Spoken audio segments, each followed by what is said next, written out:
The Carolina Panthers have begun their search for a new head coach and general manager. We'll talk more in depth about it here on this edition of Locked On Panthers. You are Locked On Panthers, your daily Carolina Panthers podcast.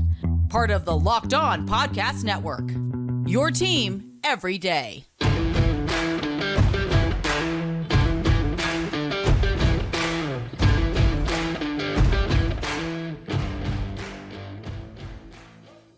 Welcome into another edition of the Locked On Panthers podcast, the part of the Locked On Podcast Network. I'm your host, as always, Julian Council, talking Carolina Panthers with you every Monday, Tuesday, Wednesday, Thursday, and Friday, and this special Saturday edition of the show. Be sure to follow me, Julian Council, on Twitter at Julian Council, where I talk about the Carolina Panthers, of course, with you on Fridays for the weekly Friday mailbag, either at me or DM me to get those questions into me now. And be sure to subscribe and follow the show for free on YouTube or wherever you listen to your favorite podcast here on Locked On Panthers. Today's episode of Locked On Panthers is brought to you by Gametime. It is download Gametime app, create an account, and use code Locked On for $20 off your first purchase. On today's episode, Mike Kaye of the Charlotte Observer is going to join us, and he's going to give us some more insight into the Carolina Panthers general manager and head coaching search. So that coming up here right now on Locked On Panthers. All right, back here on Locked On Panthers, and as promised, Mike Kaye of the Charlotte Observer. Follow him on Twitter at Mike_E_KAYE. Also, check out his podcast, Processing Blue, which he does with his Charlotte Observer contemporaries, Scott Fowler, Langston Wirtz, Alex Zeitlo, covering the Carolina Panthers. Mike, welcome back to the show, man. Hey, thanks for having me. Sorry, I look like I'm very disheveled. Kind of a lot of coming and going, and also playing, Mr. Mom and that stuff.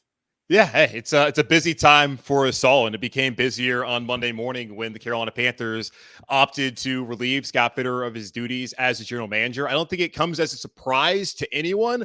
I was just curious, why did it take until the season was over for David Tepper to make this decision, and why it wasn't made 6.5 weeks ago when he parted ways with Frank Reich as well? What do you think of the decision that he made and the timing for Scott Fitter being relieved of his duties here in Carolina? Well, I've long believed outside of PR, there's really no point in firing a GM mid-season unless that guy is a complete nightmare behind the scenes. And by all accounts, Scott Fitter was an extremely well-liked guy, didn't cause a lot of problems. If you look at the locker room, it wasn't like anybody really raged against the machine, so to speak. It was pretty much business as usual there. And so I think it didn't kind of make sense. You're not really giving a guy an audition after 6 weeks. You also don't want to put yourself in a position where you have to hire somebody. Like we learned from last year, there was a lot of pushback after Steve Wilkes was not hired, and rightfully so.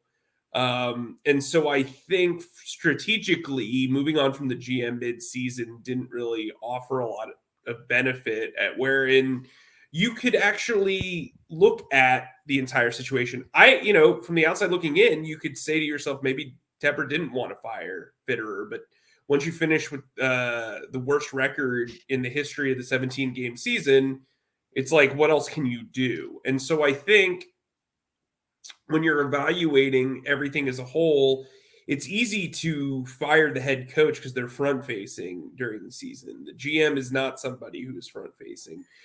I'm sure at some point they considered, let's have him be part of the process. Mm-hmm. And if a head coach wants his guy, we'll move on to the GM stuff. But clearly there was a lot going on as far as wanting to change the structure of this front office. Yeah, and I was just wondering, knowing that Frank Reich, he's 1-10, the record's not great, he's gone. All likelihood, Scott Fitter was not going to survive. All the reporting at that time was he has not been given any assurances that he was going to stick around. So I was just wondering what in the next 6 weeks is going to change David Tepper's perspective on Scott Fitter and whether he should be here in Carolina. He's already been here for 2 seasons prior to that, where the Panthers didn't have much success. Now, there's a lot of questions, and I don't think it's as simple as, Scott Fitter, he wasn't a good general manager, and you point to some of the signings, some of the trades, and some of the draft picks. You look at Matt Rule, had a lot of control. You look at some of the guys the coaches clearly wanted to have on this staff. I don't know if you can simply just say it's all on Scott Fitter, and we'll maybe never know what decisions that he actually wanted to make and was not able to make, or what decisions he was against and the Carolina Panthers ended up making. But I feel like overall, after Frank Reich was relieved of his duties, it made sense to go clean slate, have Scott Fitterer depart, and then bring in a new GM. So they are looking at general managers across the NFL. And I want to get your perspective on these guys. Because honestly, when it comes to head coach candidates, I feel like it's easier to evaluate because you can look at, okay, he's a defensive coordinator, has a really good defense, maybe could be a good leader as a head coach. Same thing with the offensive coordinator. Same thing with some of these former coaches like a Bill Belichick that's available, Jim Harbaugh that's available. It's easy to kind of identify who the quality coaches potentially could be. Looking at the general manager list, who are some of the names that stand out to you, Mike, as somebody that may be a good fit here that David Tepper may be leaning towards as the next general manager as they start that process here this week as well? Well, first let's talk about who's not on the list. So Adam Peters, the assistant GM from San Francisco, and Ian Cunningham, the assistant GM from Chicago. Those two guys are considered like the top executive candidates, those future GMs. Okay. We've seen reports now that from several people that Washington has narrowed their search to those two guys. Both of those guys have interviewed for positions with the Panthers in the past. Peters interviewed for the GM job in 2021. Cunningham, I believe, interviewed for the assistant GM job shortly after. And so I would say that is very interesting. When we look at this entire group, though, a lot of nerds, a lot of calculator guys. I had a few of them on my huge list of 18 potential logical guys to look at. Nick Mateo from Baltimore is a guy who is known as more of a numbers guy. Brant Tillis from the Chiefs, known as a numbers contracts guy. Alec Hallaby from the Eagles, known as a contract, well, more so an analytics guy. Right. But he has a personnel background. I think those guys are pretty interesting. Brandon Brown was in Philly when I was there. The past 2 years, he's been an assistant GM with the Giants. I fall in line more with wanting to hire a personnel-driven GM. I know that didn't work out with Scott Fitterer, but that doesn't mean that all personnel GMs are not, qualified. I think you'd see that a lot of successes come from there. That said, the league has started to kind of move away. Minnesota, Philadelphia have GMs who are numbers-based guys, and I think what's interesting here is Dan Morgan's still around. He's handling personnel. And so maybe, Tepper was hesitant to get rid of Fitterer. Maybe it's that he wants to promote Dan Morgan, who is respected in league circles as an evaluator, but doesn't view him potentially. This is my perception. Sure. I don't want to be like, hey, he doesn't think Dan Morgan can, you know what I mean? Because people will take it that way. Maybe it's that he wants to partner him with a guy who's very good from an operational analytics money standpoint, because Morgan is so personnel driven that you need kind of to fill gaps, right, in the front office. And so Mike Disner to me is the most interesting guy. So he's the COO for the Detroit Lions. To me, that screams, rear, rear, rear. That's not a GM. That's a president of football operations, a VP, EVP, a guy to oversee. And so in that way, maybe it makes it more palatable keeping Dan Morgan. Disner has a lot of experience in the league. He's worked with the Cardinals. He's been around for quite some time. He's worked with the NFL. He's worked in labor operations. Like, he's been kind of everywhere. And so I think he's kind of interesting. I think a guy that we haven't seen confirmed as potentially being a candidate, Adrian Wilson, who did interview for GM jobs in the past, went to NC State, came home. Another internal candidate as well, because he's another potential internal candidate. He brings a lot of what Dan Morgan brings to the table. So it'll be interesting to see if some of these higher ranking guys view him as a potential solution. Brant Tillis, I've gotten a lot of positive feedback asking agents about him. Really shrewd negotiator. But then again, maybe he renders Samir Suleiman obsolete. This is going to be a vast search, and there's going to be a lot to take into account. And the Panthers have retained Sportsology as an advising firm. I think Tepper realizes last year's collection of leadership did not make the mark.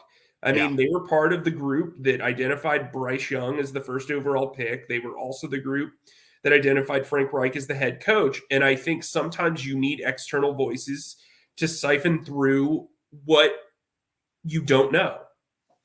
Okay. I like that. And I'm going to ask you about that too. And I want to ask about some of the other things, the internal candidates that are up for GM, and looking at some of the backgrounds of some of these guys that we talked about. So more with that with Mike Kaye and me, Julian Council, here on Locked On Panthers in just a moment. You shouldn't have to worry when you're buying tickets to your next big event. Gametime is the fast and easy way to buy tickets for all the sports, music, comedy, and theater events near you. With killer last-minute deals, all-in prices, views from your seat, and their best price guarantee, Gametime takes the guesswork out of buying tickets. Gametime is the only ticketing app that gives you complete peace of mind with your purchase. See the view from your seat before you buy, so you know exactly what to expect when you arrive. All-in prices show your total up front, so you know you're getting a great deal without hidden fees. Buy tickets in seconds with just 2 taps. Take the guesswork out of buying tickets with Gametime. Download the Gametime app, create an account, and use code LOCKEDONNFL for $20 off your first purchase. Terms apply. Again, create an account and redeem code LOCKEDONNFL. That's LOCKEDONNFL for $20 off. Download Gametime today. Last minute tickets, lowest price guaranteed. All right, Mike. So we were talking about Sportsology. It is the search firm that's going to help David Tepper. I am so used to search firms when it comes to college searches, and I find it to be, in a way, lazy. I would imagine like ADs at those schools would know the list of, like, Alabama, Nick Saban, that job's open. You cannot tell me that Greg Byrne, the AD at Alabama, does not know who he wants to contact. In the same way, you can't really tell me that any of these owners don't really know who they want to contact as far as the head coach. The NFLPA did a survey that came out a week ago, and they told us all of the coaches the players respect the most, who they feel should get an opportunity to potentially be a head coach. So I'm just trying to understand, what exactly is the role this search firm is going to play here in Carolina, and how is that necessarily going to change how things have gone in the past with David Tepper's decision-making? Because at the end of the day, it is his decision who's going to be the next head coach and general manager here in Carolina. Well, they're advising. They're not doing the actual search. I think they're a sounding board, essentially. Sure. To understand what works. Now, they've worked in many different facets around the league. They come pretty highly touted. Look, you know when your friend who has no skin in the game on a decision weighs in and just tells you the blunt truth? Yeah. That's probably what this advisory firm is supposed to do, right? Like, if there's a guy that you fall in love with, maybe you need an outside voice to say, hey, look, just objectively, this doesn't make sense, or this might not work. Or have you thought about this? Like, yes, ultimately this is going to be Tepper's decision. But I do think added perspective from the outside kind of takes away the emotion and the desires that come with leading a search. Like, you could fall in love with somebody you talk to. That doesn't mean they're great for the job. I think last year they learned that just because a guy maybe didn't stand out in the interview process doesn't mean he would have been a good hire or a bad hire, right? Like, to me, interviews, like when you're doing Zoom interviews, those are very, very hard. I know it's easy for you and I to chat back and forth on here. Yeah. But, multi-million dollar companies, billion-dollar companies having to make a huge decision whether they push a guy through to the next round via a Zoom call, that's tough, right? And so I think you need as much perspective as you can. And I think sometimes internally, when you're looking at it to save your job or looking for somebody who's like-minded with you, you miss the forest for the trees. I think having somebody weigh in who is not going to be affected by this long-term decision, who is not going to have their jobs affected by this, it is reasonable. I think that that's the reason why you hire an advisory firm, is because they can be the person who Monday morning quarterbacks you. Like, we make a living with our analysis, right? Like, we are the ones that say, hey, you did this wrong, or hey, you did this right. This process was wrong. This process was right. Well, there are people that actually advise for a living, and they're kind of helping in this search, essentially. Yeah, I still see search firms as one of the best grifts going on out there, that they're getting a ton of money to give you basically a list and help you do this. But hey, hopefully, because with David Tepper, I did not mind the process of how they went about things last year with both getting a quarterback, because they had a huge traveling ban. I didn't really mind all of that. It was a different approach than what he had did the first time around with Matt Rule as well, with the coaching search last year, where he cast a wide net, talked to more people, had more people involved. I appreciated it, and fine. I think as far as optics goes, this is a good thing to do. I think even just from the surface, even for a person who believes that search firms are a grift, this is a good thing to do just to get other perspectives. And David Tepper certainly needs to try to change something up, because what's happened before has not led him to making the proper decisions and leading to wins here in Carolina. Getting back to some of the internal candidates here in Carolina, Dan Morgan right now is acting GM for the Carolina Panthers. Got Samir Suleiman, who's also going to interview. He's been the cap guy here in Carolina the last couple of seasons. And you have Adrian Wilson, who you were saying potentially could be up there for the job. Realistically, how good of a chance do you think any of those individuals have? And for a guy like Morgan and even Suleiman, who have been here for a couple of years under Scott Fitterer, who have overseen what is one of the worst rosters in the NFL, should they even truly be considered, or should it be complete clean slate with the front office and bringing in this general manager, maybe allowing them to bring in their own people? I think the second question is really the one that David Tepper has to answer, right? Like, again, there's so much clouded judgment here, right? You brought up process before, and I always talk about this every time I'm on your show. There's a difference between process and practice. I don't think the Panthers have had terrible process throughout this. I think their execution has been awful. Well, yes. That's the problem. And so when you're looking at personnel and evaluation, I don't know how you can really judge when Matt Rule, who is a coach, was taking over that evaluation standpoint and overseeing it essentially with his decision-making for 2 years. And then you get a year of Frank Reich and Scott Fitterer, where it seemed like ownership was kind of telling them, hey, you need to collaborate as much as possible. I think it's a weird situation. I'm not trying to cop out this answer, but there's so much that we don't know that David Tepper probably does know. And so in evaluating Dan Morgan, I think Dan Morgan's got a shot. Okay. I do. I think he's got a legitimate shot. Look, here's some interesting tidbits. Before the Cowboys game, Dan Morgan, when this team is like 1 in whatever, is out there keep pounding drum.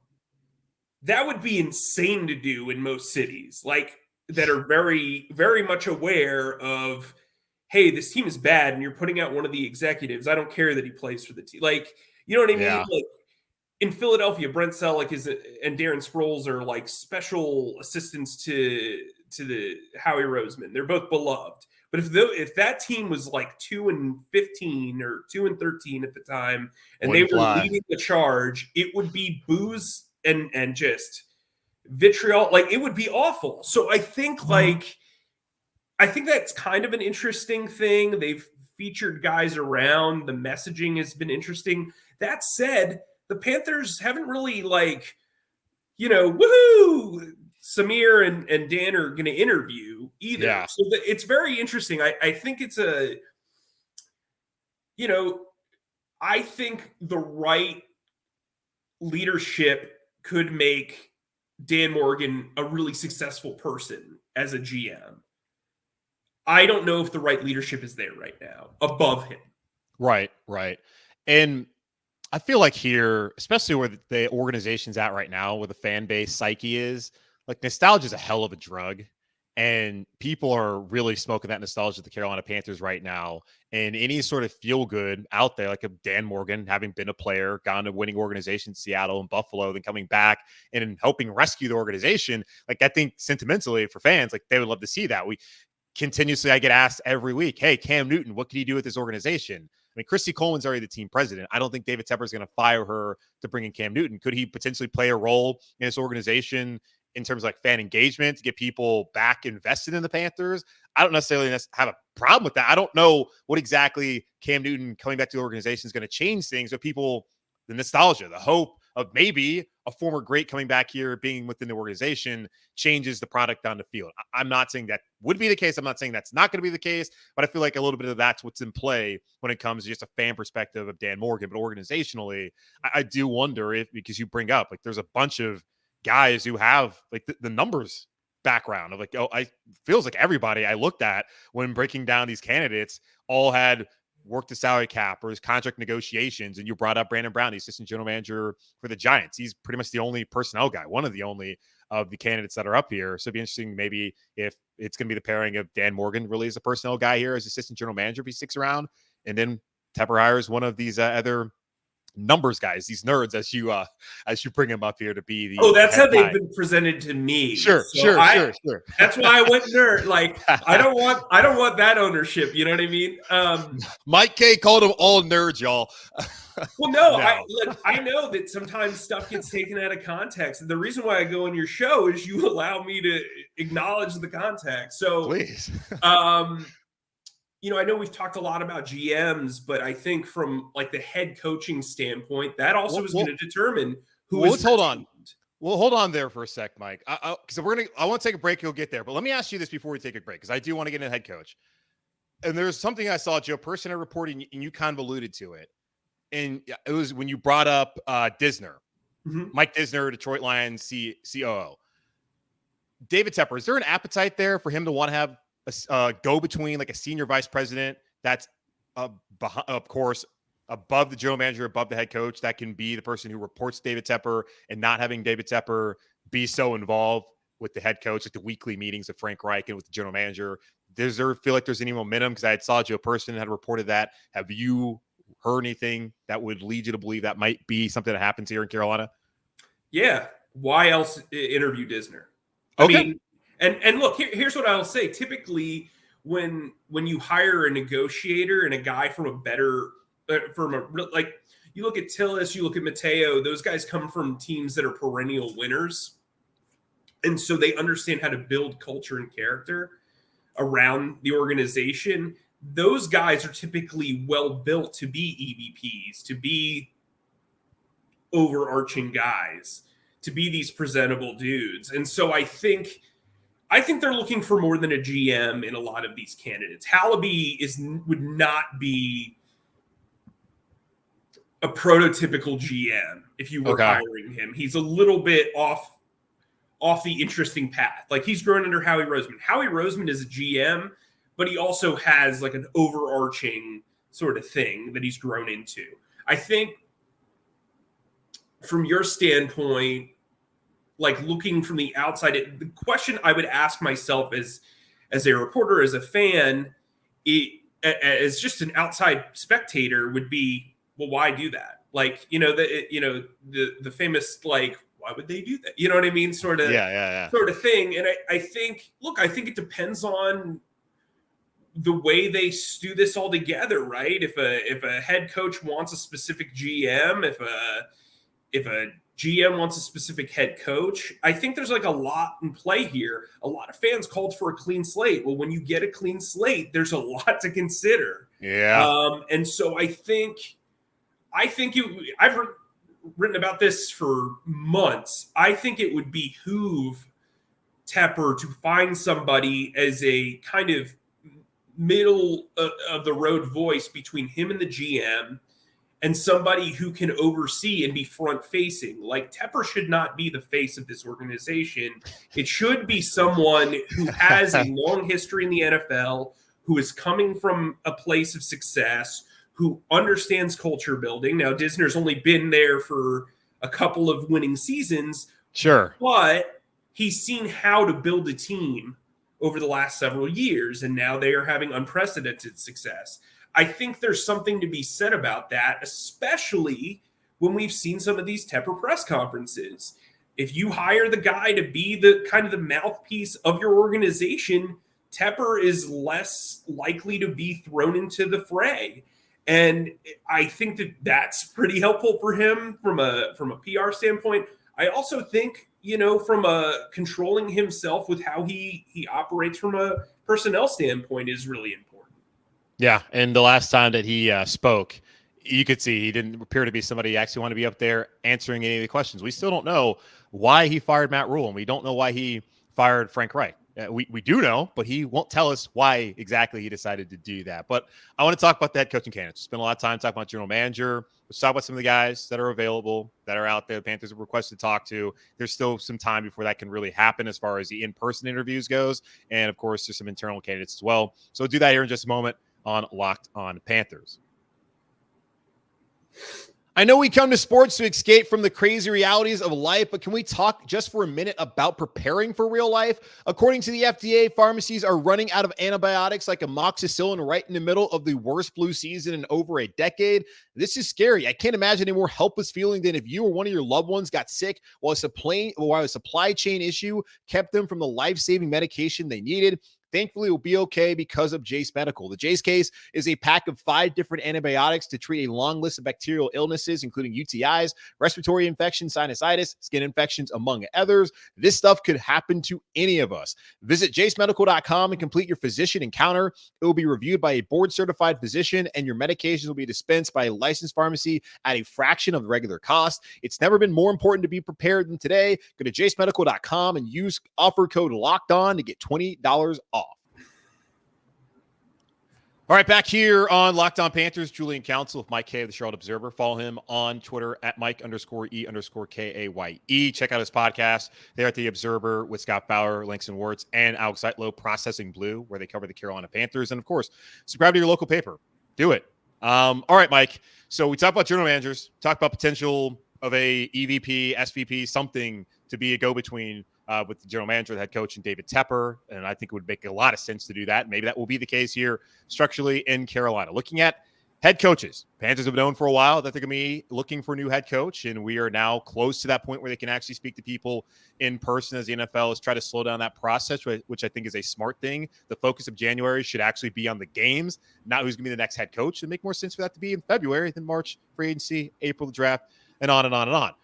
Looking at it, do you think they're going to hire a head coach before general manager, or is it going to be GM before head coach? Because you were kind of alluding to who gets hired as GM might be dependent upon who gets hired as head coach. How do you see that kind of playing out here? I think it depends. I hate to cop out again. I think it depends. Nope. I think it depends on how the playoff structure turns out, right? Like, we saw what happened last year with Arizona, where it was just kind of like they had to throw it together right away after the Super Bowl, and I don't think David Tepper wants to be that guy. He had no reason to rush Frank Reich as the hire, and he did it anyway. Yes. These new rules kind of change things, but like if it's a Bill Belichick, if it's a Jim Harbaugh, he doesn't have to really wait. I think, we don't know if they're going to interview as of today, but that said, I think what's interesting is like Disner has worked with Ben Johnson for a pretty long time. I think Mateo, again, has worked with Monken and McDonald. Like, there are some easy, things to kind of look at in this way, like a wavelength of like what's going on here. I think, Hallaby's worked with Brian Johnson. There are guys that can match make here. I think the right move is to take your time. There is no need to rush. If you want to hire a guy who's in the Super Bowl, wait. That's just what you do. That said, I don't think this job is anybody's true first choice. Outside of money, fine, whatever. Maybe I'm like, I'm sure people in the comments will be like, Mike's always negative. And then there will be people that were like, Mike was praising all the moves last year. No, I wasn't. I'm just going to shoot it straight with you. This job, let's look at it, right? You have the worst roster in the league with the worst record in the league. They don't have a first round pick. Two of your best 3 defensive players are about to hit free agency. One's likely to get the franchise tag and then hold you up for a market setting contract. Yeah, you have a lot of cap space, but guess what? 10 to 12 other teams have more. Then on top of that, last year you restructured a bunch of contracts, which makes it harder to move on from those guys this year.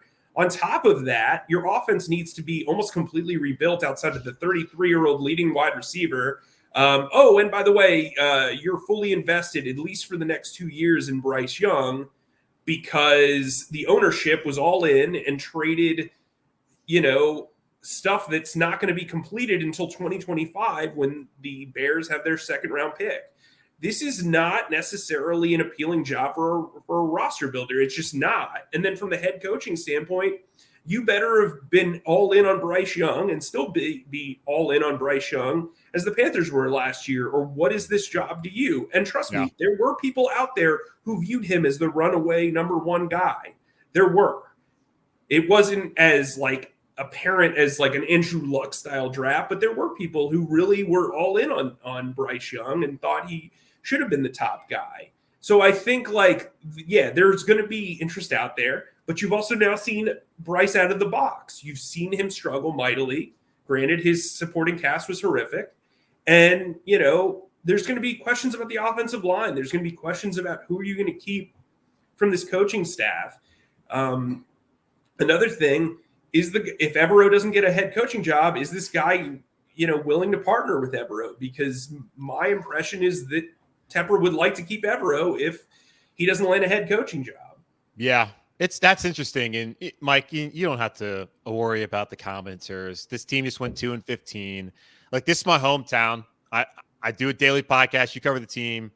I want to see the team be successful because it's way more fun to cover a successful team than what we just had to endure this year and the last couple of seasons. So I want them to do well, but I'm not going to sit here and lie to people. And I don't want you to come up here and lie to people. This organization has never had back-to-back winning seasons. So no one is allowed to ever call anyone covering the Carolina Panthers negative until they get back-to-back winning seasons, or go to the playoffs at some point soon. I don't want to hear anybody saying, oh, you're being negative. Well, tell the team to do better. Be mad at your team for not winning, not the people for commenting on the realities of your team being among one of the worst franchises in the NFL currently. But speaking with Ejiro Evero, he was requested to interview down there for the DC job in Jacksonville. The Panthers said no to that. He's going to interview for a second year in a row here in Carolina. I'm very curious to know what exactly his pitch was last year, which did not lead him to get the job, but led him to get the DC job. And now looking at how he was able to put together a mass unit and still have, as far as yardage goes, one of the top 5 defenses in the league. And now it's a year later. What exactly may have changed? So looking at that situation, I don't know how it's going to play out. Because to me, if he's not going to be the head coach, then I don't think David Tepper can just hold him hostage. Yes, he's under contract the next 2 years, but if you don't see him fit to be your head coach, and yes, it may be ideal to pair him with an offensive mind, that's what you want to do. But is it right to force the guy to stay here if you don't want him to be the head coach? It's going to be second year in a row. Those are just some thoughts I'm thinking in my head. I would love to know your thought and perspective on this whole deal with Ejiro Evero. How many things has David Tepper done right? Yes. Look, here's what I would say. It's common practice when you have a head coach opening to decline a lateral or even move. That is, we're seeing it throughout the league. We've seen position coaches get blocked for the same job. We've seen coordinators get blocked from the same job. That's just what happens. Because typically you want to, if you really respect somebody, you want to be able to give that head coach the best options possible. Oh, also you're already owing them money. So look, I think Evero is a guy who a lot of people think very highly of. He's gotten a lot of publicity from insiders, glowing reviews from the people that I talk to. I think it matters whether you're open to hiring somebody on the defensive side of the ball. And look, this team put up goose eggs the last 2 games of the season, which would probably fuel the desire to hire an offensive coach, even though it didn't work out this past time. So, yeah. Look, I think Frank Smith, the Dolphins offensive coordinator, who I've heard a ton of good things about, is a really good match with Evero. They both have the same agent. Ben Johnson has the same agent as Evero. So does Bobby Slowick. There's connections there. And so maybe you look at it as that. But I think, from Evero's standpoint, Evero is they probably want to see how the dust settles here. I think a lot of coaches on the staff want to see how the dust settles. If it's not him, because he's as a defensive minded coach, could you see them hiring Mike McDaniel or Mike McDonald rather, Raheem Morris or Dan Quinn if they're instead? Because they're defensive minded. You already have a guy internally who interviewed for 5 jobs last year who probably is going to be head coach. If they're going to go defense, wouldn't you think it would just be him? Because that's kind of similar like last year with Steve Wilkes. If you're going to go defense, why not go with the guy you already have in house who had you at 500 and when he took over and had you right there in position to be in the playoffs? Logically, yes. I think that's what the big difference is. Steve Wilkes isn't here, right? Like from last year. Like Sure. if you were going to hire a defensive coach, it should have been Wilkes, right? And I think there's validity to saying that about Evero. You know, if I'm Evero, I'm saying, listen, you like me enough to keep me as defensive coordinator. I can go and get a Shanahan, disciple and call my offense and have them call my offense. This is not like I can do what DeMeco Ryans has done. I can do what, other defensive minded coaches have done in this league. If everybody else loves me so much, why not consider me a finalist? Yeah. I mean, I do think there's some validity to that question. I think Tennessee is very interesting. They, as of now, they have not requested an interview with Evero, but to me, that would be the job that would make a ton of sense for him. Same with Steve Wilkes, who I don't think has gotten an interview there. I believe it's been reported that he's got interviews with the Chargers and the Falcons. Mm-hmm. I think, it's one of those things where, like, if you're all in on offense, don't waste other people's time. So McDonald's a really interesting guy. I mean, the past 2 years have been incredible for that defense. He's also had a lot of talent there. So you can't really – I don't know how easy it is to distinguish there. Maybe that's why you have an advisory committee. But, I don't know. I mean, I think hiring Evero makes a lot of sense. But that said – again, this team has never kind of had a clean slate. If you're willing to consider Dan Morgan for GM, you better consider Evero for head coach. Like, you know what I mean? Like, if that's the way you think. Now, that said, there is a lot of analytical reasons to go with an offensive-minded head coach. You don't want to lose the offensive system, but offensive systems get figured out. Defensive systems get figured out. You want a true leader, and that's why I think Frank Smith makes a ton of sense. He's not a play caller. He's a designer, and he does a lot of things behind the scenes. There is something to be said about losing an offensive coordinator after 1 or 2 years of success. Well, guess what, guys? You need to put some points on the board, and to have that success, you need to have the right leader. So if you lose a guy, that's a sign of success. Like, you need some points on the I don't get caught up in whether it's a defensive head coach or offensive head coach. Agreed. Like, okay, cool. Like Ben Johnson, he has all these flashy plays, but can he lead a locker room? Like he can lead, it seems, the offensive side of the ball, but like, are the defensive guys gonna respect him, or the bottom of the roster guys or special teams players, are they gonna respect him? Like, can he respect an entire locker room? Like, those are questions I can't answer. Like, I don't know. I feel like you're taking a risk either way, but like Dan Quinn, I've seen Dan Quinn have success in Atlanta. I understand things bottom out there in 2020 when they were 0-5 before he got fired. I understand they blew a 28-3 lead. That will always be hilarious. People here in Charlotte and throughout the rest of the NFC South, except for, of course, in Atlanta. Obviously, the funniest folks up there in New England. But I've seen the guy have success, and I have heard all about how beloved he is in Dallas. And I honestly wonder, if the Cowboys lose this weekend, if he doesn't replace Mike McCarthy. So Dan Quinn, like I feel good about that. I like Todd Monken, what he's been able to do at Georgia, what he's gone and done with the Ravens so far.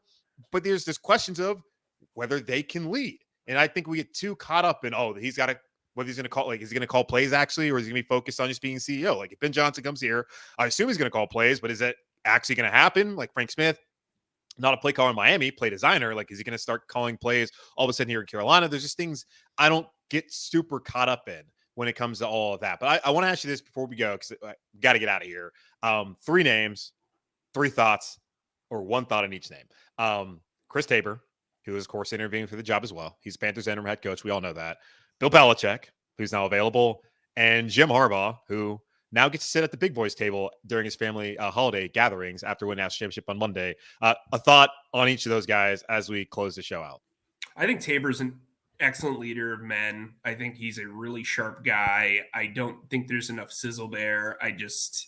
He interviewed virtually yesterday, or I guess Wednesday. Yeah. Sorry, I'm losing track of my days. Again, Mr. Mom this week. But as you can probably hear, my kids like rolly thing. Right? I've heard a couple of things, but it's all right. Yeah. So, what I would say is, I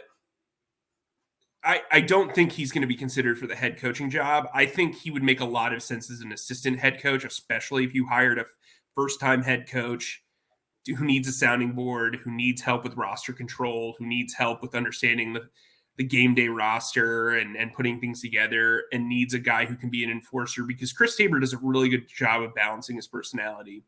Bill Belichick, okay. So if you count playoff wins, he's 15 wins away from the all-time wins record that Don Shula has.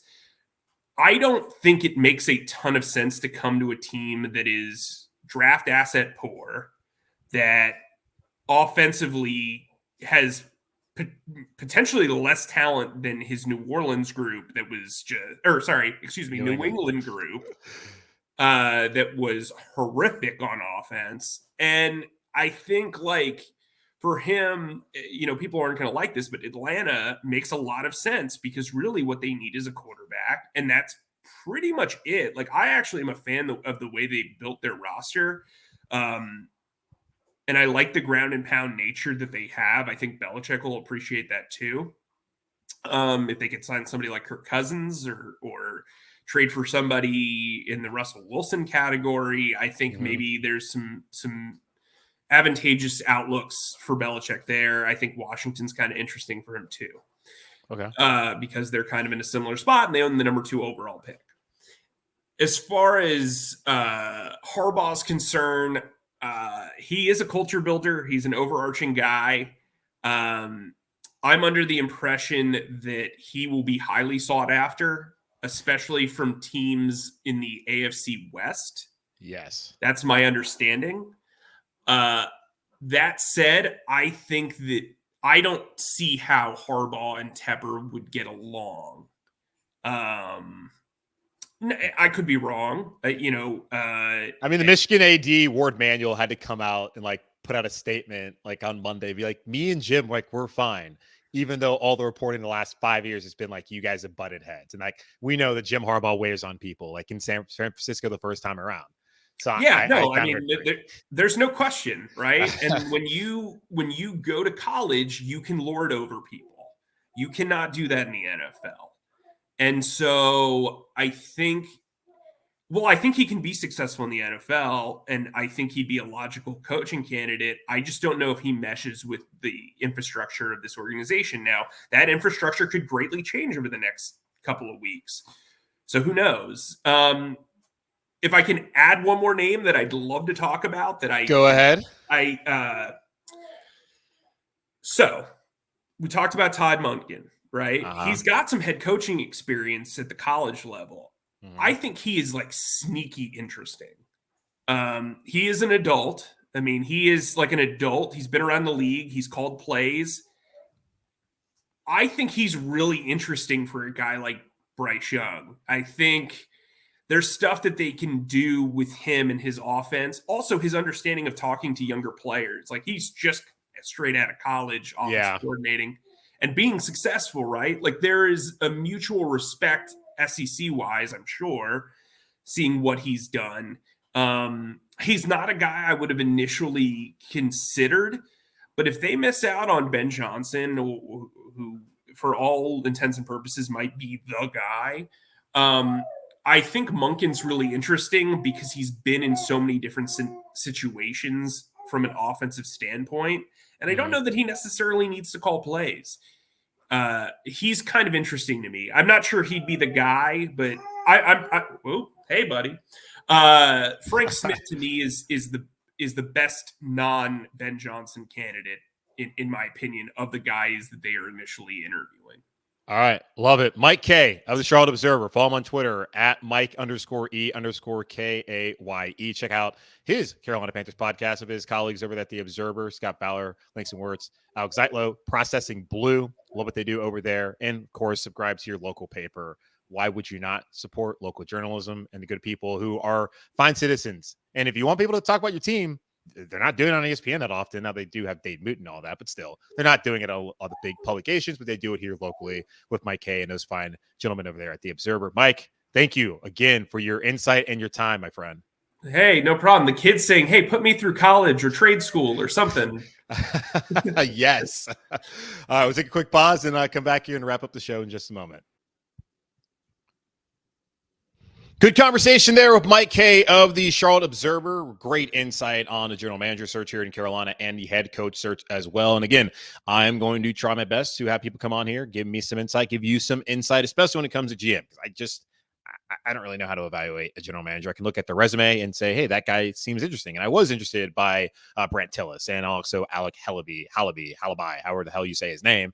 I was interested, but also can't really sit here and give you an educated breakdown on these individuals because I don't really know. But as far as the head coach goes, a little bit easier. So appreciate Mike for hopping on here on the show today. But that's going to wrap up this edition of the Locked On Panthers podcast, a special Saturday edition of the Locked On Panthers podcast here, part of the Locked On Podcast Network, hosted by yours truly, Julian Council. Again, y'all subscribe or follow the show for free on YouTube or wherever you listen to your favorite podcast. And be sure to follow me on Twitter at Julian Council, where on Friday coming up, I'll answer your weekly Friday mailbag questions either at me or DM me to get those questions into me now. But in the meantime, be safe, be happy, be whole. As always, keep pounding